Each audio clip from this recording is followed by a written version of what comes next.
Hey everyone, it's QuickyBaby and welcome back to World of Tanks, and today we've got the pleasure of watching Danteevil playing in the Tier 9 British tank destroyer, the Tortoise. Now this vehicle completely slipped under my radar when it was massively buffed towards the end of last year in the release of update 921. Now I was thinking, 921, sure it buffed a few of the British tank destroyers, but I've already played those. I was more thinking about, let's play the Badger, let's play those new French heavy tanks. I didn't really enjoy the Tier 8 French heavy, Tier 10 awful, Tier 9 great, as I mentioned in a video about a week ago on this channel. But the Tortoise received the mother of all armor buffs. And, well, as the name would suggest, the vehicle is not the fastest to be able to get into position, limited at 20 kilometers an hour. If you can make do with playing one of the slowest vehicles in World of Tanks, when you get there, you can just absolutely hold the line now and you become some kind of an immovable rock, as we're going to be seeing in this gameplay. But spoilers, you're going to have to wait to see what happens. Now, apart from having obviously great armor now, the Tortoise also has like triple A DPM. I think the only two vehicles in the game that have higher damage per minute than this will be the Sturtzfang 103B. In fact, actually, I think the Sturtzfang 103B might be slightly, just a tiny little bit lower, and I think the Badger is the tiniest bit higher. But of course, having all of that DPM, which is just as good as the Badger, at Tier 9 is all the more impressive, especially when you get yourself into a matchup like this. Now, Danteevil is deciding to go and hold the bridge, and luckily for him, this matchup is about as good as it could possibly be. About as good as it could possibly be, even. And that is that obviously there are lots of Tier 7 tanks on the enemy team.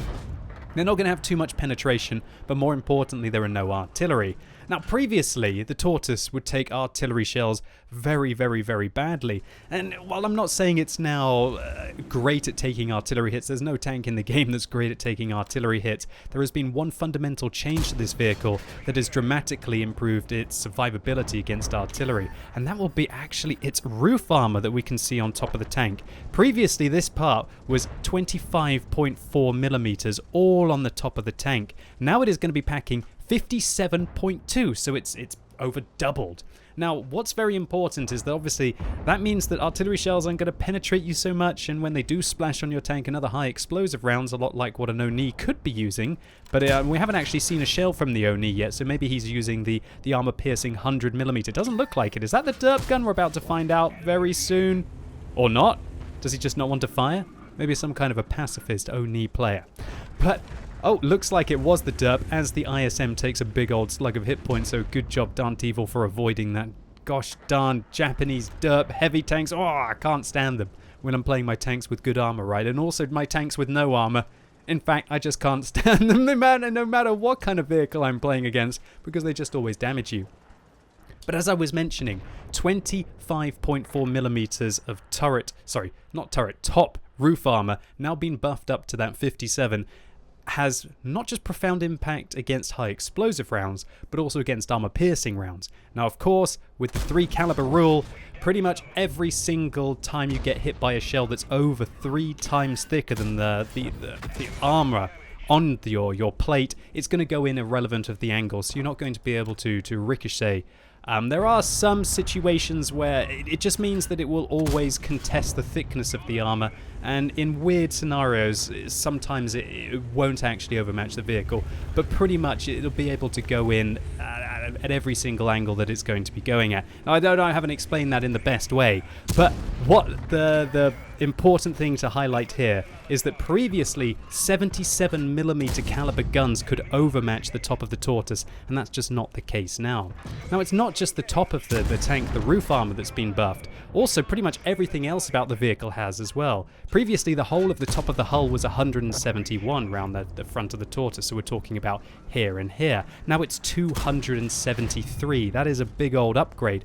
That's the difference between getting penned by Tier 7 heavies and kind of not getting penned by Tier 9 or even Tier 10 heavies, right? Unless they're dabbing that 2 key.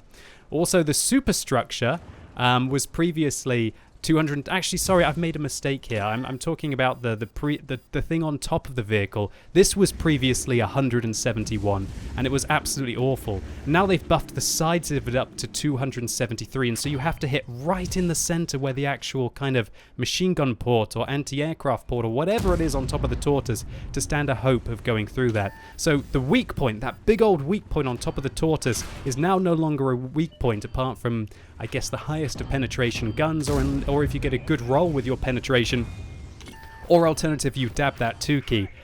And the rest of the armor has also had quite an improvement as well.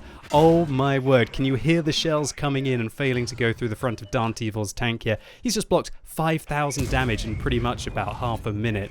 Now the superstructure as well, that's what's ricocheting most of these shells, buffed up to 270 millimeters. And there's even the Moistion is firing armor-piercing composite ridge ammunition at the Tortoise here, unable to go through, although it is at quite long range. And that's just this 270 millimeters of all-round armor, whereas previously the upper part of the vehicle was 225.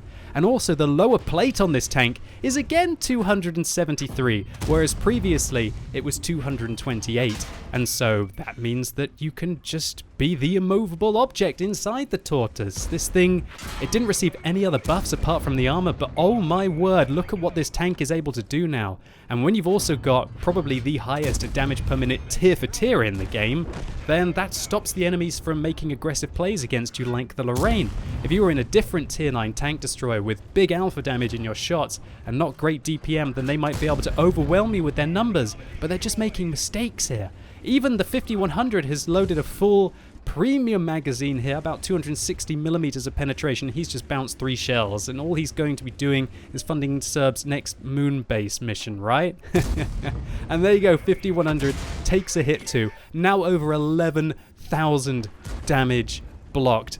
But of course, the enemies are starting to think about doing the correct thing, and that is flanking. And why has this T-95 only just decided to start to make the push now when most of his team has wilted? But look at the ISM. Chosen One has an opportunity here to have an absolute profound impact for Dant Evil's gameplay, and that is to try and stop that Tiger from flanking him, because of course while the front of the Tortoise is very well armored, the side is not very well armored at all. The T-95 bounces an armor-piercing round off the hull armor there of the Tortoise, and that allows Dant Evil to show him what true damage per minute is. There you go, goodbye T-25 pilot. Dant Evil, what are you going to do now? You're going to have to aim for the weak point on top of the T-95, and the T-95 looks like he bounces off probably the weak point of the Tortoise there, or maybe even the superstructure. No, looks like he hit right up onto the top of the corner there.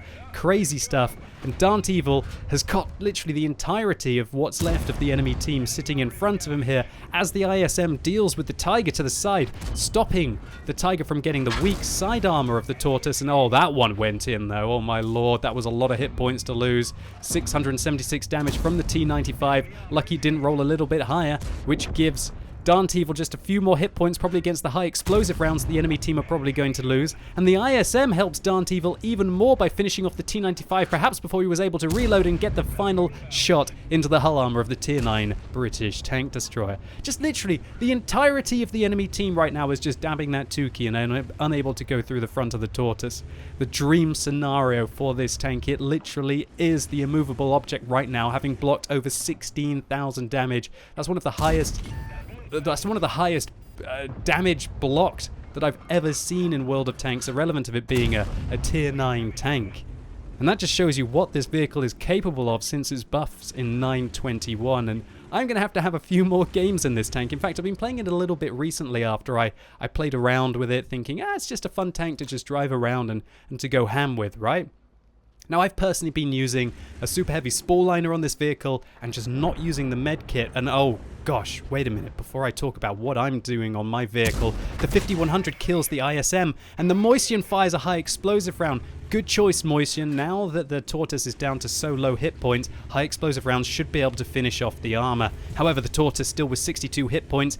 Dant Evil realizes that the ISM fell to the 5100, and the 5100 must be flanking, and he comes around the corner and finishes him off. Great stuff there, good awareness. And seriously, this ISM, oh my word, Dant Evil would not have been able to achieve what he's achieved so far in this game without that. Without him even, or her, he totally deserves some kind of some kind of a pat on the back from Dant Evil, or alternatively a pint, maybe if he finds him somewhere. Yeah, look, Dant Evil is so surprised by the amount that he's blocked. Just check it out. He goes 16,000 blocked, lol, in the chat, and I would be doing the same as well. Chosen One giving him a pat on the back instead, saying, nicely done, Tortoise in cap, moisten slowly. Sorry, what? Tortoise in cap, moisten slowly. I'm bewildered. I'm bewildered. Okay. I'm just so confused by that message that it just completely destroyed my commentary. I guess that he's suggesting that the moisten is slowly going towards the cap circle. I think I've deciphered it, ladies and gents. And yeah, he could be quite right. The even 90 on Dant Evil's team could be quite right here, that the moisten could be moving towards the cap circle. But I think it's more likely that the moisten is probably still sitting behind that rock, worried about the... Oh my word, KV3 must have thought that the Tortoise went over towards his base along the bridge and decides to put pressure up on the cap circle. That was a big mistake there, which now leaves the moisten in a 1 versus 1 against Dant Evil coming around the corner. Remember, that moisten was firing high explosive rounds. Is it going to be a heartbreak? It bounces! 630 damage blocked. That means it must have been a high explosive round.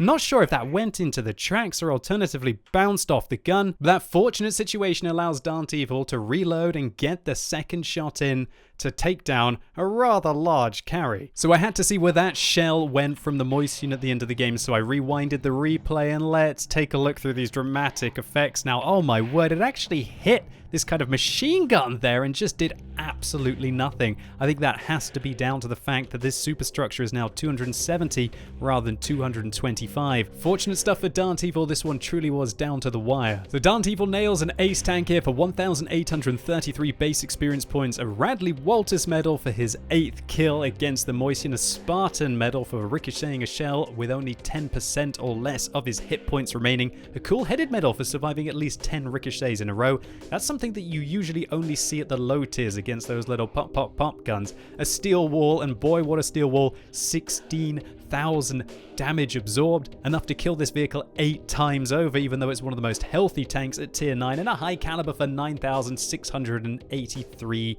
damage dealt. And unfortunately, it looked like Dant Evil had to kick so much butt here that he ran out of standard ammunition and had to fire some APCR rounds here. So he does lose some credits, but you know what? For a game like this, probably doesn't even care. So Dant Evil, congratulations to you, and thank you so much for uploading this on the WOT Replays website. I love a good British tank destroyer, and none the more than something with such a wild rate of fire and now the armor to go along with it. And I hope all of you enjoyed this video. If you did, give it a thumbs up, but if you hated it, give it a thumbs down, and let me know in the comments down below. What are your favorite heavily armored vehicles in the game, and is it the T95? And as always, thank you so much for watching. You've been epic, and hopefully I'll see you soon.